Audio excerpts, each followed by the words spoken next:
Well, probably I wouldn't tell my finance minister I was going to fire her the day after she delivered the fall economic statement. I probably wouldn't say that. Have we dodged tariffs? Welcome back to Moose and Loose. My name's David. Today's top story here. Donald Trump has just been inaugurated as the 47th president of America. And with that, in his speech, he did not mention Canada once. He did mention tariffs and a department of the government that will be collecting tariffs, etc. Did not mention Canada, though. He didn't mention Greenland, but he did mention Panama. He talked quite a bit about it. Dropped some numbers of how many people died building the Panama Canal, China being in control of it, and how they will take it back. Was he bluffing this entire time? Seems there's no tariffs as of right now. That was my initial thought, that he was just bluffing this whole time. But as time went on, as the media kind of blew up this situation more and more, it did seem more looming that maybe this was a real possibility. Let's see what happens with that. But getting into today's episode, we've got Chrystia Freeland on CTV, and she just completely roasts Justin Trudeau. She places all the blame on him. This is going to turn into an ugly liberal feud. Let's jump into this. We saw the letter. Everyone read the letter. It was kind of a bombshell that broke as we were on air here about a month or so ago here.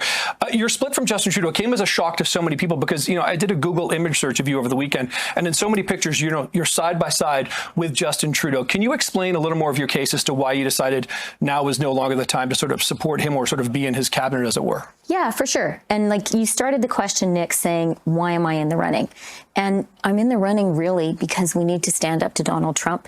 And I am the person who can do it. So the beginning of this interview, which I cut off, she basically talked about Trump and he'll walk all over weakness and Trump this, Trump that. She's basically playing to the liberal base that's anti-Trump. So she's trying to get more liberal supporters by doing this. And he just asks her a question about Justin Trudeau and she immediately goes back to Trump. I know how to fight for Canada. I know we need to fight for Canada. I have a plan to fight for Canada, and that's what we need right now. Mm-hmm. But of course, your close association with the Prime Minister, a lot of people, it's hard not to know. I mean, it was like kind of hard to separate you. Even as he was talking, he talked about how you were side by side with him here. How will you distinguish yourself from the Prime Minister's record in this race? Because so many people, again, Finance Minister, Deputy Prime Minister, you're very closely linked. Nick, for me, this campaign has been a real liberation. It is great to be able to say exactly what I think, to speak as a leader and to speak in my own voice. I am loving it. Mm-hmm. I did resign from the cabinet. I was disagreeing with the Prime Minister more and more. I realized we were, as a government, on the wrong path. I knew Inauguration Day was coming. See all your coverage. Canadians know this is the central issue. I knew that had to be what our government was focused on. We couldn't afford to throw away $6 billion. We needed to keep our firepower dry. And today we need to look to the future. And we need to say, as Bill said, we love our country. We are tough. We can get through this. I have a plan to do that. And crucially, I have the guts and the experience to deliver on that plan for Canadians. Mm-hmm. She just said a lot there without saying that much. So let's just go back here. It is great to be able to say exactly what I think. Because you weren't allowed to do that before? This paints a very clear picture of how Justin Trudeau has been running his Liberal caucus. No one's allowed to say anything. They all have to agree with Master Justin Trudeau. Even the Deputy Prime Minister, not allowed to voice their opinion. Everyone's squelched from speaking. To speak as a leader and to speak in my own voice. I am loving it. She loves being able to speak in her own voice because under Justin Trudeau, you're not allowed to say anything. It's amazing she's coming out with this. So clearly there is some bad blood between the two of them. There is no doubt. Otherwise she wouldn't come out this direct saying this kind of stuff. As you'll see further on, it just gets worse and worse for Justin Trudeau. I was disagreeing with the Prime Minister more and more. I realized we were, as a government, on the wrong path. She didn't approve of how Trudeau wanted to waste our money. And when she was finally pushed to the moment where she would take all the blame for it, she dumped it on him. We know Donald Trump doesn't like you very much, Ms. Freeland. How would that change things if you went back into negotiations with him? I think it is a huge advantage for Canada. It is really, really important for Donald Trump not to sense weakness, not to sense that Canada can be bullied, not to sense that Canada will capitulate. No, it's not an advantage to have someone he doesn't like. Trump's a loyalty guy. He likes working with people he can trust. He gets a good relationship with Pierre Poilievre and it's just trust back and forth. It'll be a good relationship, not somebody he despises. He knows that I won't do any of those things. And that's how we get a good deal. Let's go back to the disagreement you're having with the Prime Minister, because let's say you win this race. Of course, there's several people in the race right now. If there was a disagreement in your cabinet, how would you handle things differently? Like if your finance minister came to you and said, Prime Minister, I think we're on the wrong track here. How would you tackle that differently than what the experience you've had was? Well, probably I wouldn't tell my finance minister I was going to fire her the day after she delivered the fall economic statement. I probably wouldn't say that 3 days before she was supposed to deliver it. Mm-hmm. Wow. Look at the look on her face, the way she said that. She is bitter about that, and she stuck it to Trudeau by dumping that mess on him. She basically just called Justin Trudeau stupid on live TV. I have a feeling there isn't a relationship between Freeland and Trudeau anymore. This is only going to get nastier as this Liberal leadership race goes on. Interesting note there. Step one, right? Step one, yeah, okay. Step one. But okay, let's talk about the carbon tax. That is sort of the signature policy of the Trudeau government here. You have said no more carbon tax. Why no more carbon tax? No more consumer-facing Consumer carbon tax, pardon me. Yes, yeah. You know why? Because that's what the people are saying to us. And democracy is about listening to people. It is not about saying, dear Canadians, dear people of Ontario, you are so, so wrong. To be a good leader, you have to listen to people. And that's what we've heard from the people of Ontario and across the country, where people have a consumer-facing price on carbon. They're saying, we don't like it. And progressive premiers, premiers like Wab Kinew are saying the same thing. So we have to listen. And at the same time, we do need a strong plan to fight climate change. It's important for our planet. It's important for our kids. It's important for our economy. And I absolutely know we can do that.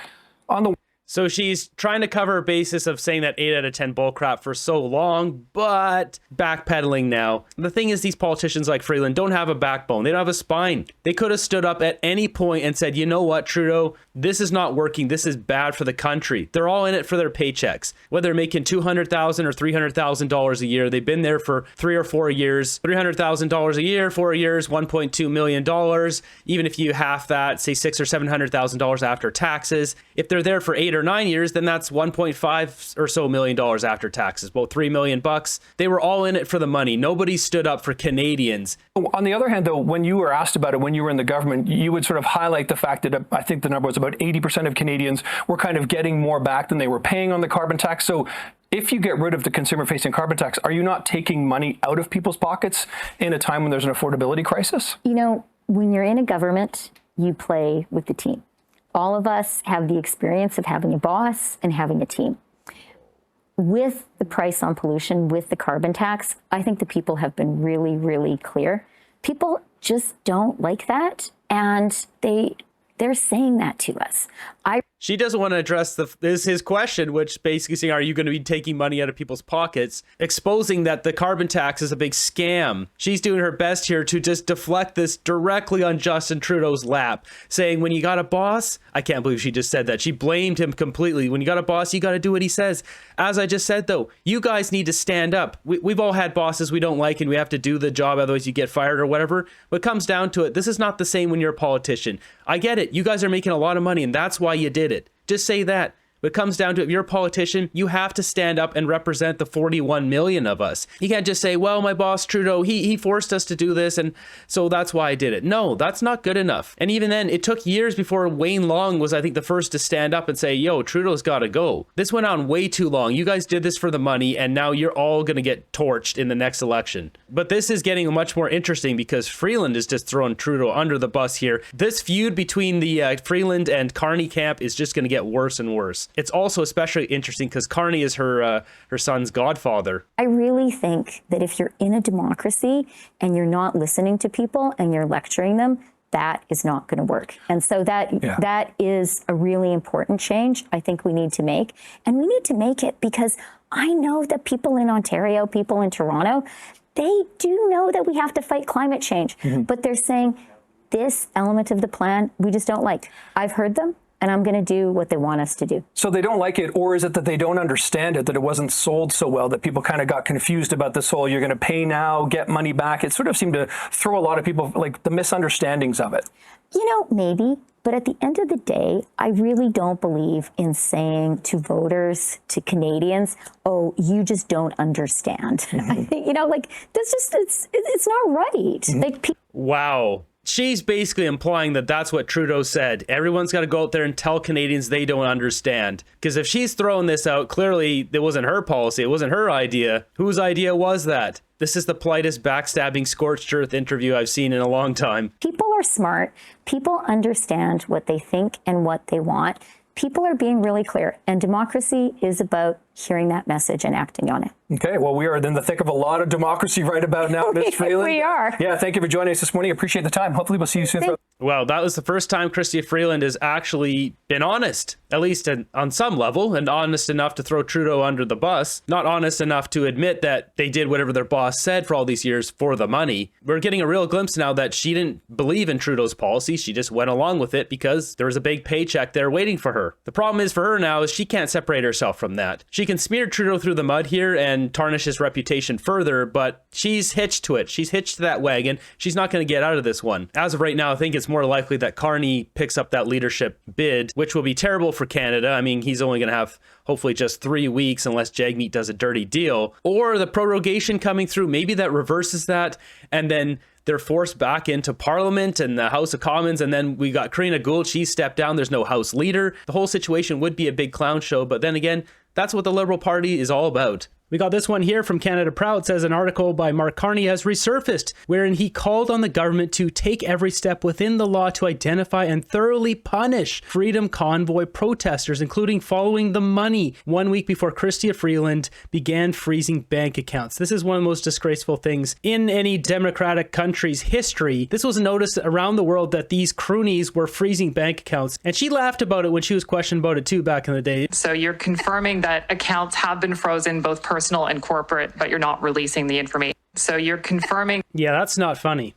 Next up, we got this one posted by Brian Lilly. This is another border disaster we've got here. So the RCMP bought Chinese drones from DJI. The Americans are probably going to have a problem with this because they've been banning all Chinese drones for government use in America. Leave it to Justin Trudeau and his Liberals to make stupid decisions like this. We got this one by Ryan Gerritsen. It says, here's Mark Carney with good friend Dan Goldberg, the CEO of Telesat. Mark, who was appointed as advisor for the Liberals, was soliciting for $10 billion. So I mentioned this earlier for Brookfield. Well, Dan here got $2 billion of our dollars for Telesat Lightspeed. So he's the CEO of Telesat. Good buddies. And because of that deal, his shares in that company went up something like $20 million in like a day or two. Corrupt. We've also got this breaking news. It says City of Hamilton bought 40 tiny homes for $35,000 each for what they thought was an Indigenous owned business. Turns out they just originated from Alibaba. They're $1,100 each.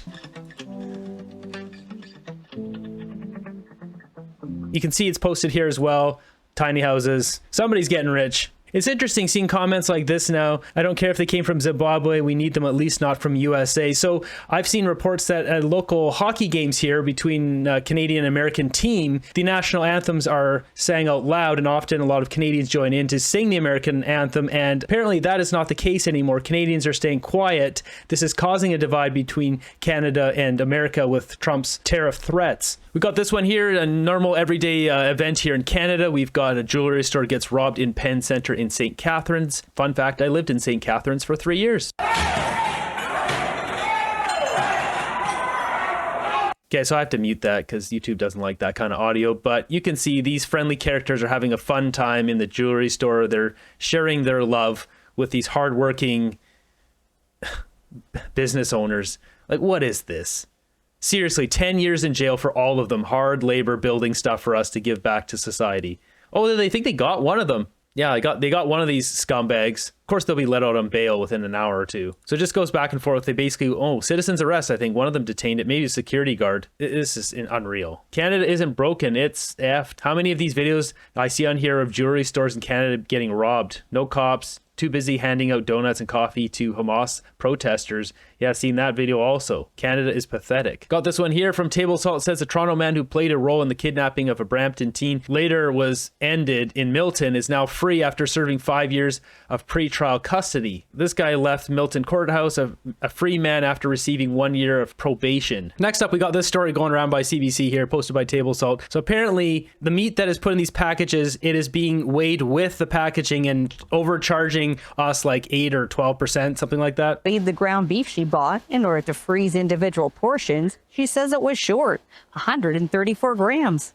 I was angry. I was short by what was equivalent to an entire portion. Griffin bought the beef at a Loblaw-owned superstore in Winnipeg. She figures the store overcharged her $1.27, an extra 8%, by including the plastic packaging when weighing and pricing the meat. I'm being charged for this piece of plastic at the price of the ground beef. Okay, and weighing the meats. 1 year later, CBC News went shopping and found several packages of underweighted meat at 2 Loblaw stores and 1 Sobeys owned location, plus this Walmart. It appeared the meats had been weighed with the packaging.